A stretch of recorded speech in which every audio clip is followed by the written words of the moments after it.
more can I say? Top Billin. All right, Top Billin back at it again. This time looking at my man Tua Tagovailoa in the Alabama game. You know the drill. No full plays will be shown. This is a film study, not highlight channel. If you want highlights, take that ass to a highlight channel. All right. So here we go. Same play. They open up. My man Coach Sark couldn't wait for him to do his thing, right? And he opens up with the same stuff that these boys have been doing all last year. The most unstoppable play pretty much for most of the season. It's pretty much a replace hot, a.k.a. pass tag on the back of a run call, b.k.a. run pass option. So you're optioning off this guy right here. You see him right now as an overhang defender. That would be one Patrick Surtain in the slot here. If he stays right here, kind of floats it real shallow, this converts to a slant and you just replace where he's at. So easy. And I think they have to get past this, to be honest with you. They need to get past this being the forte and get into some more multi-read progressions, because eventually somebody's going to be able to stop that. So we see it right here. Always off of play action. It's a pass tag on the back of a run call. So this is originally a run. So you see everybody sucked up. Patrick Surtain is not getting any depth. So if he's not getting any depth coming back here, you replace, throw it right behind him. It's just an option. So you see he didn't get any depth. All you got to do is throw it right behind him. You get it to that freak Jerry Jeudy, he's going to make stuff happen. So time and time again, they had to go back to this. Even in the spring game, they weren't able to really get outside of this with Tua. Most of the plays that they completed were off of this. Check it out. All right, so everybody always asks me, like, Murf, if the RPO stuff works, why can't you keep going back and back to it? While that is true, you know, you can do something and until it stops working, it doesn't create good habits for a guy like Tua. So these are, when you're doing RPO stuff, you're not reading anything but one little aspect of something. So you're already pre-planning something. So we see right here, same kind of deal. This looks like it's going to be a split zone, but it's pass tag on the back of a run call. Actually, this is like their new kind of counter action that they got going right here, where they pull kind of like a pull counter out of the shotgun right here. But you can see right there, he's reading the leverage of this particular defender. I want to say maybe that's safety, maybe Xavier McKinney or something like that. But all he's doing is reading the leverage, almost like an option route here. You have Miller Forstall. So he already made his mind up that he wants to go there, right? But he doesn't see Dylan Moses sinking up under right here, right? So while he does complete this pass, you see Moses eyeing it right there. He already knows what's going on the replays hot right there. Just so happens the referee kind of gets in the way.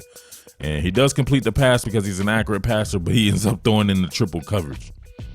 Now, maybe that's another team or somebody like that, and that's picked off. So it doesn't create good habits. You want to get these multi-progression reads to where you're making the best choice based on the situation given. All right, so here's what I mean about this. So this is going to be just your regular multi-progression read out of a West Coast offense. Going to have a 4-level read here. Going to have a corner route by Devontae Smith right here.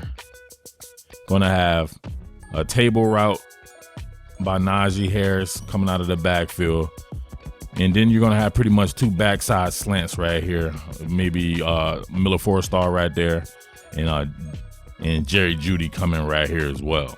All right, so the RPO game is definitely meant to go against zone defenses. But what happened when everybody converts to man, like you see right here? You see Josh McMillan with a man. It's actually my man Cam Latu, I think is going to be a star at tight end. Josh McMillan on Cam Latu. Josh Jobe right here on Devontae Smith. Although Ayabi Anoma's rushing against Alex Leatherwood, you see the inside leverage right here by Dylan Moses to follow Najee Harris on that table route. Then you got Xavier McKinney up over top of Devontae Smith. So what this is, you need to be able to go bang, bang, boom through your possession. So he's staring this down right here, right? Just because he's used to just staring down one read, right? Staring that bad boy down. So now it's man coverage.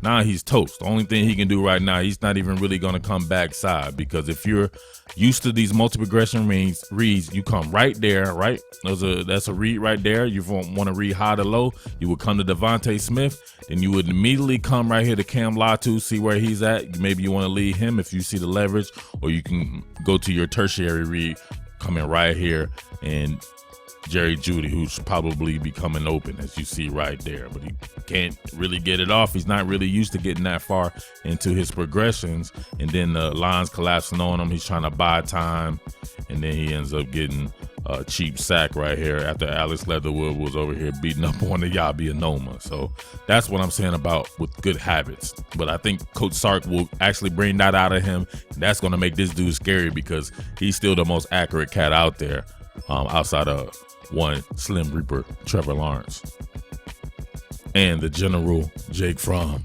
All right, this is my new favorite thing that Alabama's going to be doing. This is straight out of the West Coast playbook. My man Sark comes from that West Coast background with Pete Carroll and those guys. This is the Kyle Shanahan special right here. Backside bootleg. You see the stretch right there. Fake the stretch. Come with the backside boot. Whoa, what happened over here?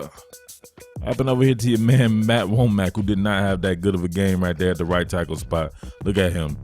Herb ass in the grass like fertilizer. It might be Anthony Jennings out there creating havoc. But look, backside bootleg, right? Really tuck that bad boy. Najee does a good job with the fake. They both do it. Come out the backside. Look at everybody. That's just dope. That's one of those things you run probably 2 or 3 times a game, and you put you in some great space, and you have a kind of a levels concept. You can go deep to short right there. He's going to hit Jerry Jeudy. I'm not sure on what type of route, maybe a corner route, but Cam Latu is right here for some run after catch as well. But he takes that. So let's look at the mechanics right here. So Tua with that left hand right there, kind of drifts. His is a little bit different. You see he's got a different kind. A lot of the guys like Trevor Lawrence and Jake Fromm and these guys, they got that over-the-top delivery. He's got kind of a 3/4 delivery. I don't know how you would say that, but it's really accurate. I tell you that. Dope and accurate. But look at the product placement. Wait, hold on. I know I can't be saying stuff like that on my own stuff here when I do this Alabama stuff. Gonna end up on the next man stuff, copying me and everything like that. You know what, man? I'm gonna go ahead and leave that alone. You know what I mean? You want to copy? There's a reason you copy me, because you know I'm the best. So it is what it is. But man, this is a dope throw by your man Tua. All right, so here's another one, man. I love the split flow action to where everybody else is reading Lucy right here, running Lucy as far as the zone flow goes. Then you have your man Miller Forrestar coming right here, making it look kind of like a split zone, but you're gonna have that bootleg when my man really tucking and coming backside right there, man. So I love this particular play, man. Straight West Coast offense. Love the West Coast offense. Oh, bad snap right there. He corrals that bad boy and still puts it in the belly of the beast. Look at that. They're really learning how to do these fakes right here. And that was out of pistol too, so you still get those downhill running lanes where you can do these type of bootleg stuff. But Miller Forrestar coming on the submarine route right there, squared up. Man, I never really noticed that, but yeah, he does have kind of a 3/4 delivery right there. Check out the mechanics. You know, I always got to do the mechanics of it right there. So that's a little different right there, but it's piston quick and always accurate. Get Miller Forrestar out in space. My boy Miller Forrestar, Cartersville, Georgia. Peach State represent. All right, so I like these type of plays, split flow action, bootlegs, boots and waggles out of the West Coast playbook, giving defenses something to think about, but also giving your offenses more tools in their tool belt. So we got my man, the baby Samoan sniper. We know my man Tua. Don't call him Tua no more. Call him the Samoan sniper like your boy Murf does. Same thing right here, man. You see kind of the split flow action. They're almost doing their thing like I was telling you before. We may have to do that on another video when I do the run concepts right there. But you see this right here? This is almost like that pull counter right here. Counter OH where you're pulling the opposite guard and you're pulling the H back right here.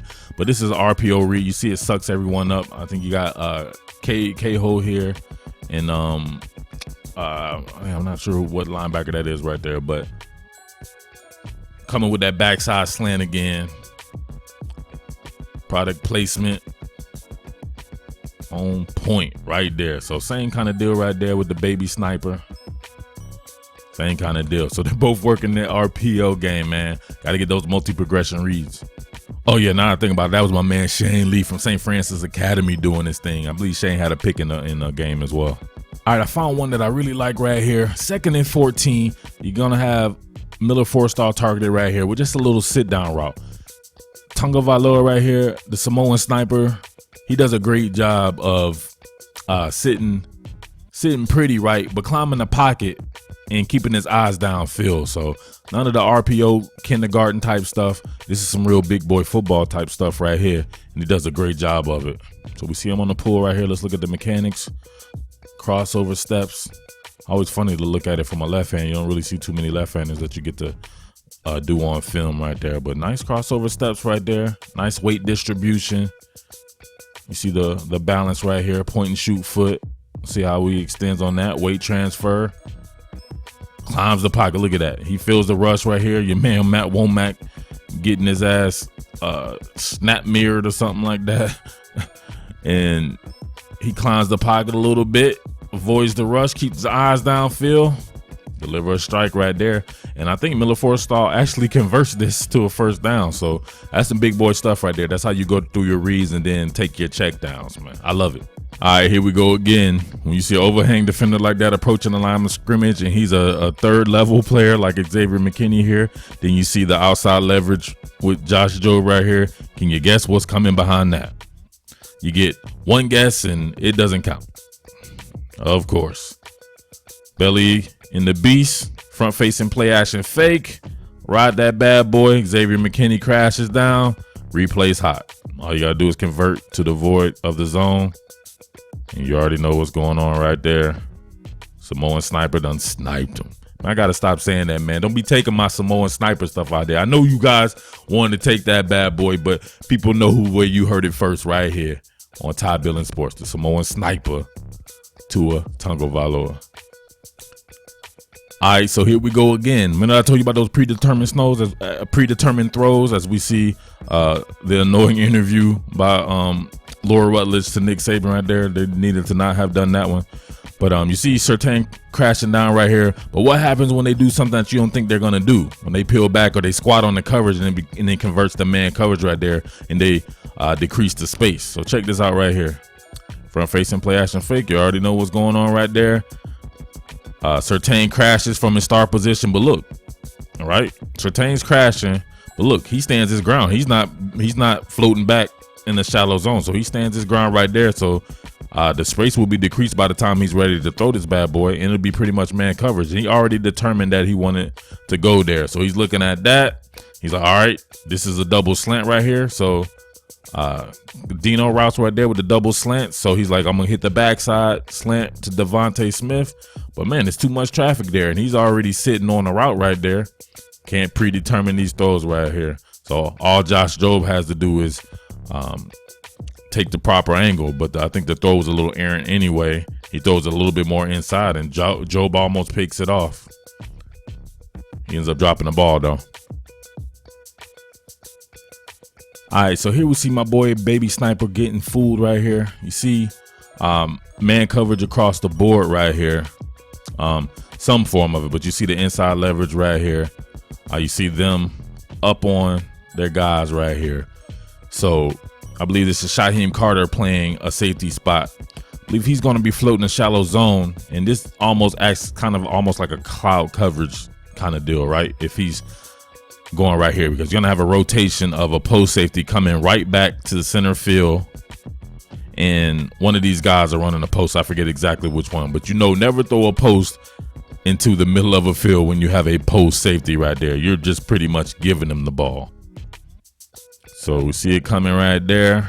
All right, so it's the middle receiver right here running a post. It may be Waddle. He spins my man Shaheem Carter like a dreidel, but it doesn't necessarily matter because you have a post safety right here.